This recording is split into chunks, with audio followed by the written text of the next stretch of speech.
Parler avec sagesse. Dans l'évangile de Marc, au chapitre 1er, lisons le verset 31. Il est question de Jésus qui guérit la belle-mère de Pierre. S'étant approché, il la fit lever en lui prenant la main, et à l'instant la fièvre la quitta, puis elle les servit. Amen. Gloire au Seigneur. Dans ce cas, la guérison était une évidence, elle n'était pas tirée par les cheveux. Les nombreuses guérisons et les quelques résurrections survenues dans les évangiles nous prouvent que Dieu peut guérir et délivrer des liens de la mort. Mais faisons preuve de sagesse. Ne soyons jamais en scandale et n'ayons pas de conduite inconsidérée. Quand Dieu fait une œuvre, il la fait bien. Le grand danger dans ces situations ultra-sensibles où des âmes sont durement éprouvées se trouve dans l'usage intempestif des promesses de Dieu.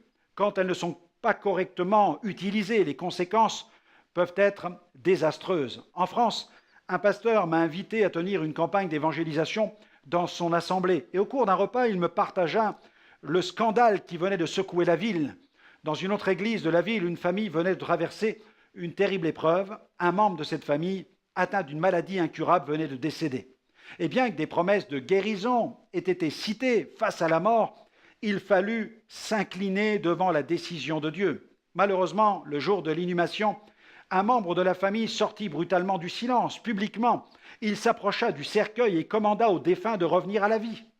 Malgré la détermination de cette personne, rien ne se produisit, alors stupeur dans l'auditoire.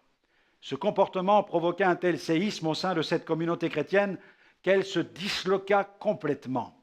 Voici un exemple du mauvais usage des promesses de Dieu. Dieu est souverain, c'est lui qui décide. Ne perdons jamais de vue cet élément fondamental pour notre bonne gestion des promesses de Dieu. Contrairement à Dieu qui voit à long terme, nous voyons à court terme. Faut-il pour autant nous laisser gagner par le fatalisme? Non, bien sûr. Quand l'espoir de guérison d'une personne est nul, nous devons nous tourner vers notre Père. Dans ces moments d'extrême douleur, appliquons notre cœur à la sagesse, demandons au Seigneur de manifester sa grâce.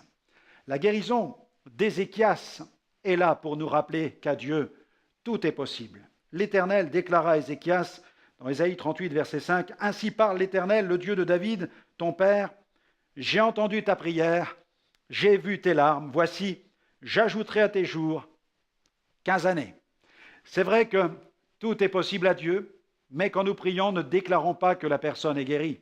Il nous faut user de sagesse si elle ne montre aucun signe de guérison. Demandons au Seigneur de la guérir.